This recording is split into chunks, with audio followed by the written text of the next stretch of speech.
Good morning, students.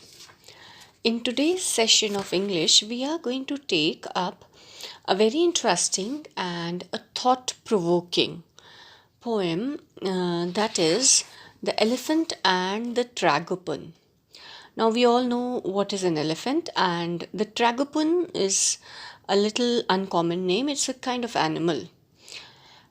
This poem is written by Vikram Seth. Now, Vikram Seth, as the name suggests, he's an Indian novelist and a poet, and he's written many novels like A Suitable Boy, The Golden Gate, and so many others.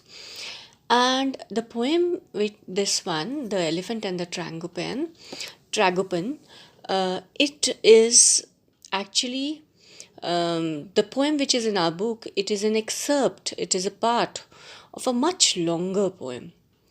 The poem which is in our book, it consists of 3 pages. Even that is scary for us, no? At first sight, even I got scared, such a long poem. So the only thing which is scary about this poem is the length of this poem. Rest is very easy. It is just like a simple poem written in a very, very simple language, and each and every line becomes very clear as we go through it, except the length. So don't get scared of the length of this poem. It is going to be a simple one. And let me summarize this poem before we begin with the line by line discussion. Now, the poem presents a discussion by the animals in an imaginary land called Bengal. Now, this discussion in the form of a poem, it is headed by an elephant, where the elephant informs all the other animals of the forest about the human venture to convert the animal's home, that is this forest, into a reservoir or a dam for his own benefit. Now, the elephant requests all the other animals to come together and stand united in their fight against the humans.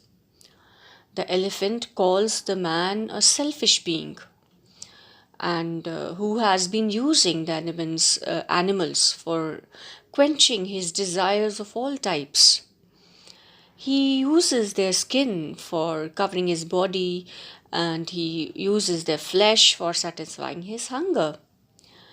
So the animals, have served him for times immemorial, and now he has planned to encroach upon their home. So actually, through this discussion, the poet points at the selfish nature of humans, the destruction of animals and their habitat in the name of the development. So it is, we can say, in a way, this poem is based upon environment, preservation of environment, and it's of course pointing out at the selfish nature of the humans, which who are destroying the earth in every possible way. No? So let us begin with the poem. And as I usually suggest you, please open your book, keep your book ready with you, and keep a pencil in your hand. And as we go through the lines, do keep on writing and marking some meanings. Okay, so I'll read out the first paragraph and then we'll begin with the explanation. They talked for hours, and at the close, at last, the elephant arose, and with a modest trumpet call, drew the attention of them all. So the first paragraph, as the poem starts, the poet says they talked for hours. They here stands for all the animals. So they talked for hours, they talked for a long, long time, and at the close means at the end of their discussion or at the end of the meeting, at last the elephant arose. So the elephant stood up, and with the modest trumpet call, modest means humble, which was not very loud and bright, but very humble. Trumpet call is the sound of the elephants, drew the attention of them all. So he drew everybody's attention towards him. Them here again stands for all the animals who were present in the discussion, in the meeting. So let us see in the second paragraph what does the elephant say. O beasts of Bengal gathered round, though in our search for common ground, I would not dream of unanimity. I hope our views may reach proximity. I speak to you as one whose clan has served and therefore studied man. So in the first line, the elephant says, "O beasts of Bengal," all the animals of this imaginary land, which has been named by the poet as Bengal.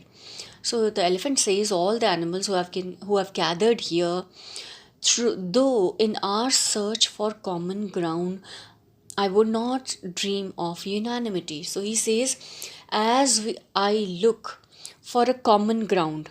Common ground means a common point where we can agree, a common viewpoint where all the animals agree. So he says, though I am in search of a common point where everyone would agree, I would not dream of unanimity. So he says, I don't expect this. I don't dream that we would all agree at one point. Unanimity means where all agree to one point. I hope our views may reach proximity. So he says, I hope that our views, whatever we are thinking, they may reach the proximity, the extremity, the closeness, at least we reach at one point.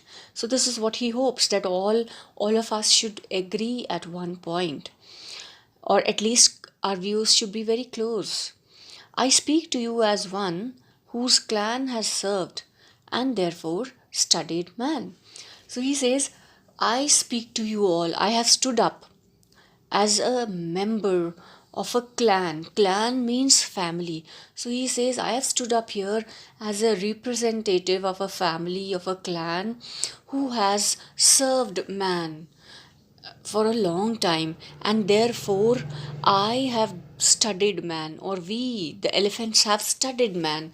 Studied man means we have lived close to human beings, we have served them, so we know about their nature, we know about their interests and their what kind of human beings they are. So that is why, because I know a lot about men, so that is why I'm speaking in front of you. So come on to the next paragraph. He is a creature mild and vicious.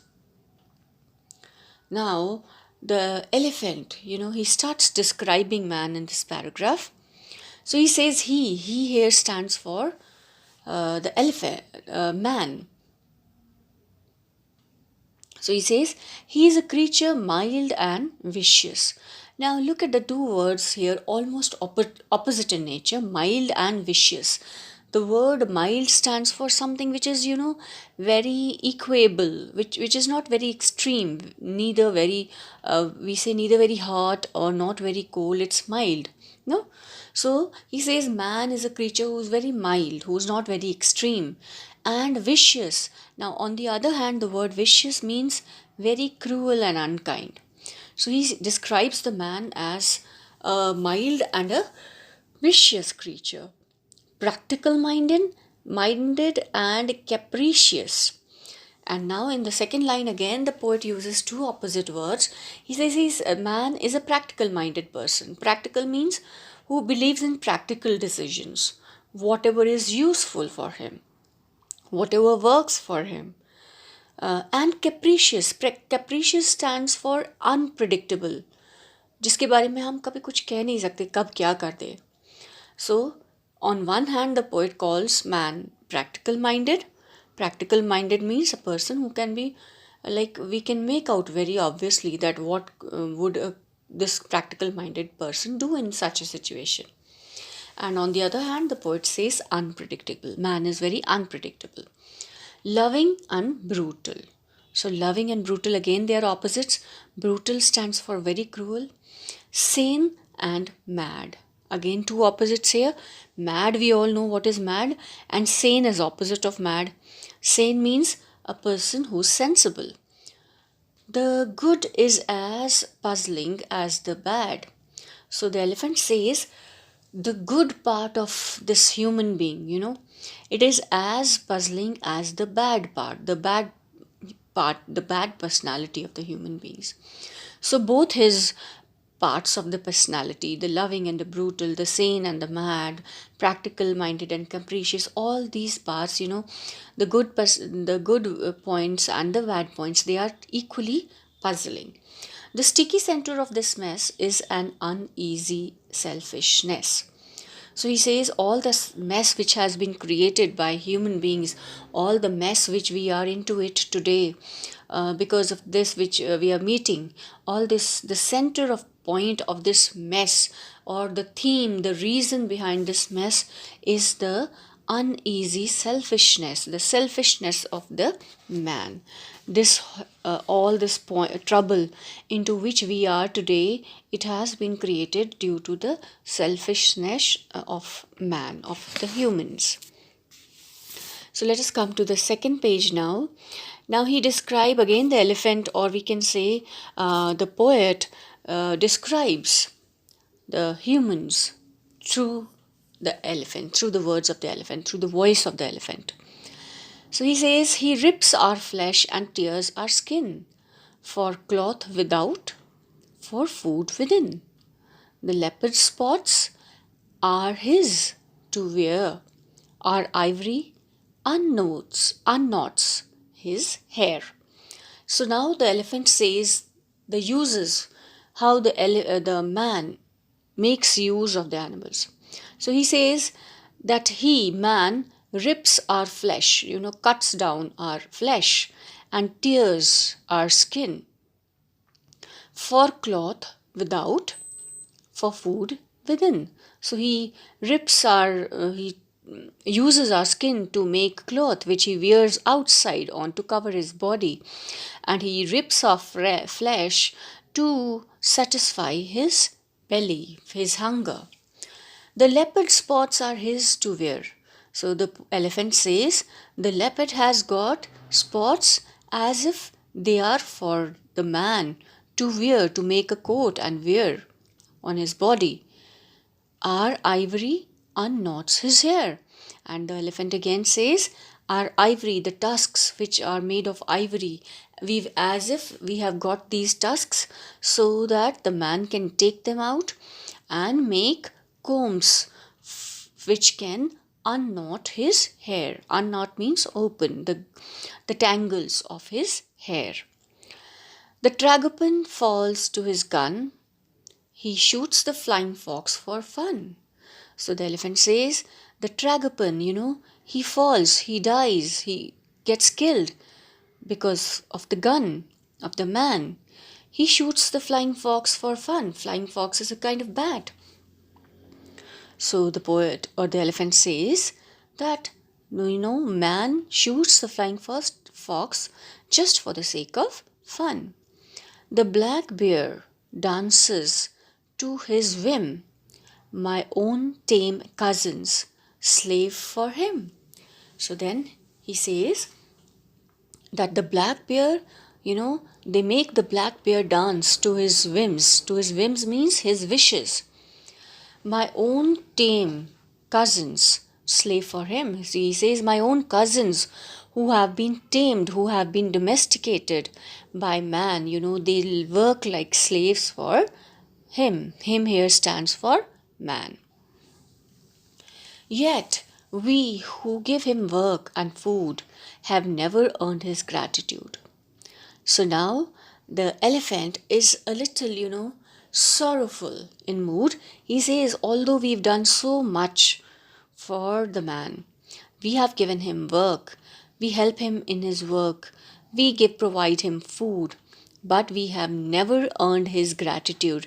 Gratitude stands for thankfulness. So man has never been thankful to us for all we give to him. So yet we who give him work and food have never earned his gratitude.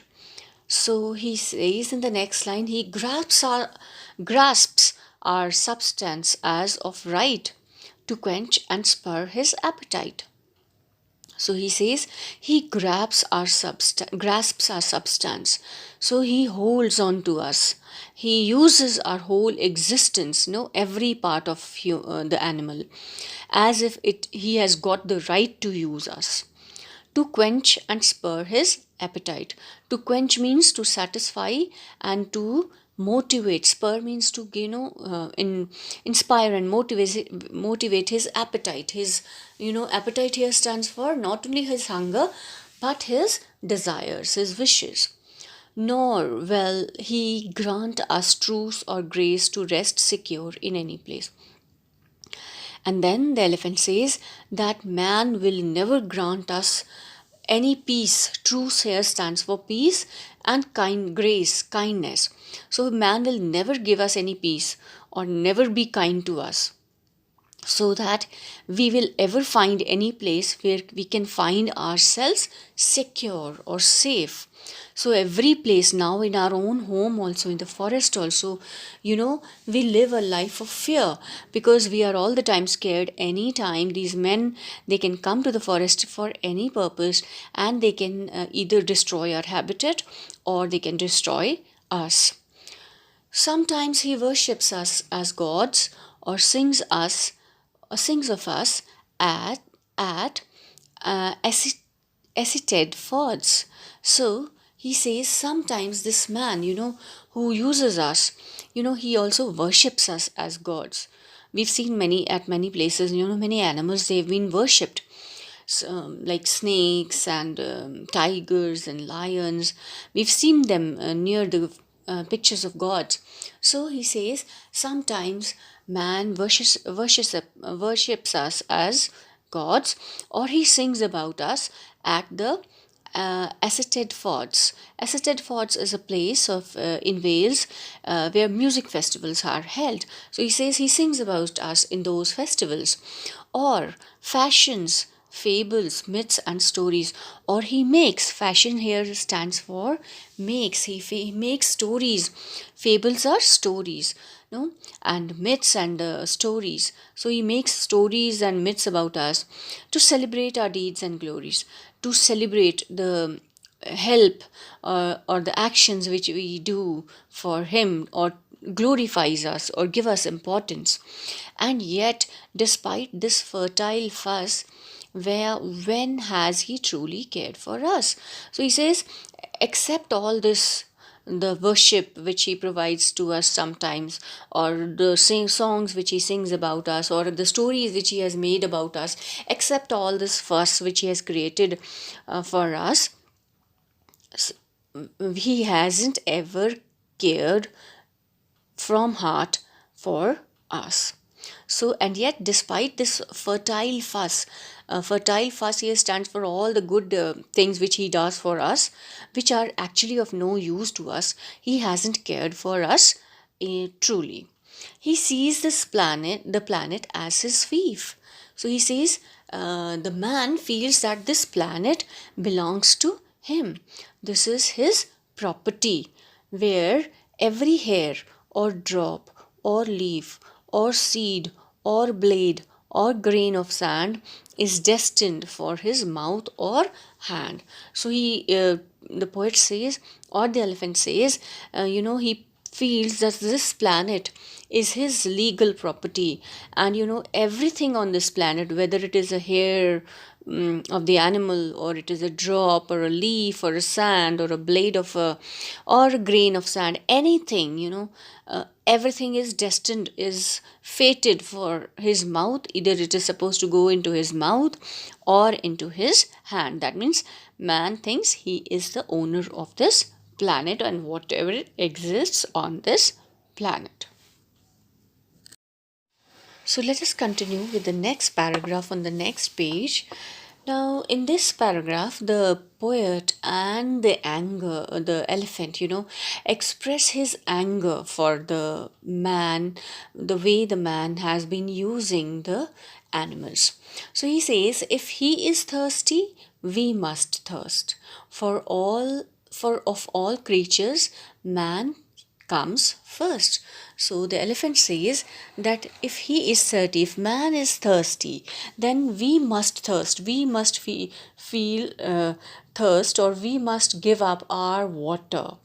Why? Because of all the creatures which are present on this planet, man is the first and the most important of all the creatures. So, as if he's got the right to everything first. So, if he feels thirsty, we must give thirsty. Then we must give up our water. If he needs room, then we must fly. So if man needs room, if he needs place, then we must fly, or we must move from our here. And if he hungers, we must die. And if man feels hungry, it is at our cost that he quenches or he satisfies his hunger. So we have to die when man is hungry, because he kills and he eats us, and he satisfies his hunger. Think what will happen when his scheme to tame our valley and our stream begins to thrust its way across. So then he tells all the animals that please try to think. He's requesting them. He's telling them, please think. Just imagine what will happen when his scheme, man's scheme, which he has made to tame our valley. To tame our valley means to take our valley, our forest, into his hands and tame it. Tame it means use it according to his needs and change its shape according to his uses and his needs.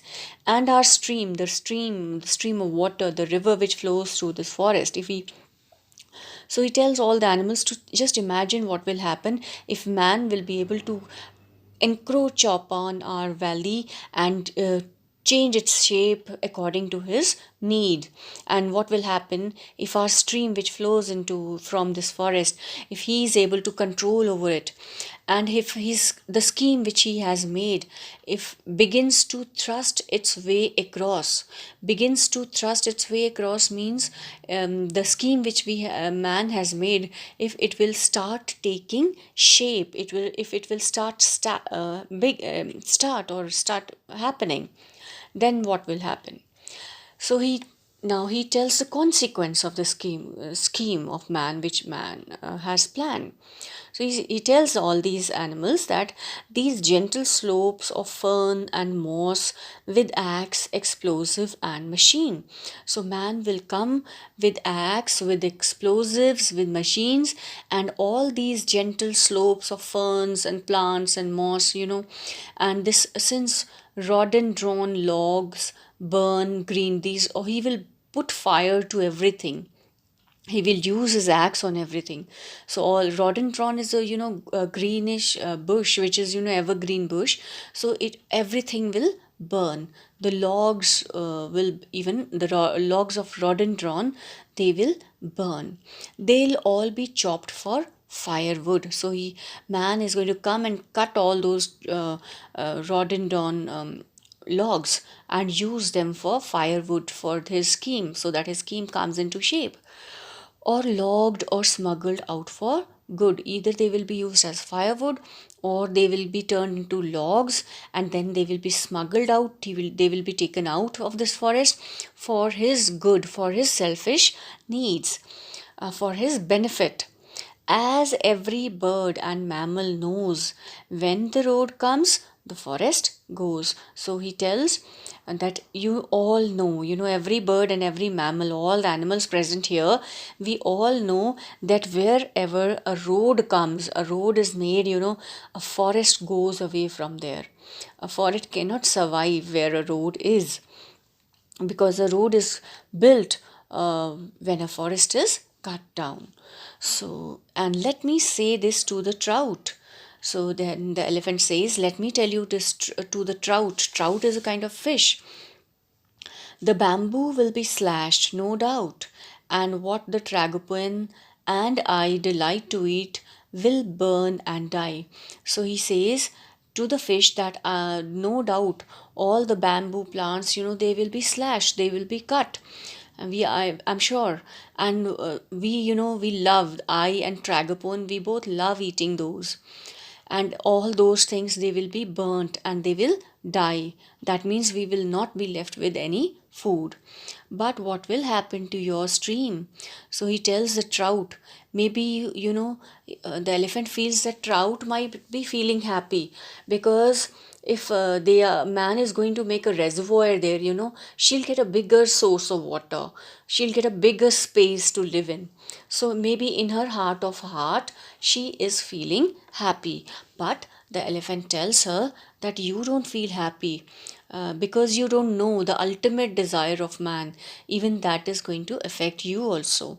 So, but what will happen to your stream? So he tells the trout that imagine what will happen to your stream. Before the reservoir, your dream of endless space can come about. The soot and filth will snuff you out. So he tells this fish that before your dream of a bigger space, of a reservoir comes to shape, before you dream, if your dream of endless space comes about means takes shape, the soot and the filth. The soot and the filth mean the smoke which man is going to create while making the reservoir. The soot and the filth, the unhealthy air, and the dirt which he is going to put into the stream, that will snuff you out, that will suffocate you, that will kill you. And before your dream comes true of a reservoir, you will die, you will be killed. What tolls for us is your own bell. So he says, whatever is dangerous for us, whatever is going to kill us, is also going to kill you. So you don't feel happy that you are going to live in a reservoir. Of course, you are going to get killed before your dream comes true. So next he comes to the next paragraph and he says, and similarly, let me tell the leopards who may fancy here a forest full of fleeing deer. So then he comes on to the leopards. He says, leopards, you might be feeling happy. Why? You might be imagining that, when man will come here, all the deer, they will flee from here. They'll run around to a safe place. And while they will run away, the leopards will get a chance to kill them, though they'll have a lot of flesh to eat. So he tells the leopards that you might be imagining that you will get a forest full of fleeing deer, running away deer, after your happy passing slaughter. So he says, after you have killed those deer, after your good time will pass, after your happy passing slaughter is killing, after you have killed those deer, you too will have to flee from water. So he says, you will also have to flee, you will also have to run away from this water. You will be all homeless like us all. So you will also be homeless like us, all the other animals. It is this fate we must forestall. So he says, we should all come together and try to stop this fate, what is fated for us, what is destined for us. So we must come together and try to stop this from happening. So let me say to every single endangered denizen of Bengal, so he says, let me tell to every single being of Bengal, any denizen word stands for any living creature of that place. So he says, we all are in danger, whether it is a bird, whether it is a leopard, a trout, or it is a plant or a tree. So let me tell you all that we all are in danger and we must all get together and fight for a similar cause. So we must unite in our fur and feather. So we must all come together, whether we are furry animals or the land animals or the air animals. So we must come together, for we will live or die together. Because if we live, then we all will live, and if we die, then it will lead to every animal's death. So we must all come together, and this is the call of the elephant. He tells all the animals to unite and fight for their common cause. So I hope you have understood this poem, and I'm dead sure that you might not have found this poem difficult at all, because the theme of this poem is very, very common to all of us. We know every now and then we keep on hearing about, uh, the planet, to saving the planet, saving earth, saving water, saving air, pollution. This is very common to us, and it is related to our lives also.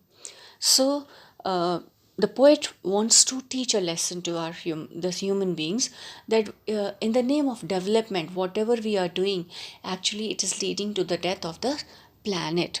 And as we are also part of this planet, and ultimately we will also be affected by this development. So before it is too late, before it takes a toll on us, so we must do something, and we must stop this, and we must start thinking about the planet. So thank you and have a nice day, children, and go through this poem and keep the lesson which the poet wants to teach in your mind, because it is for our good. Thank you and have a nice day.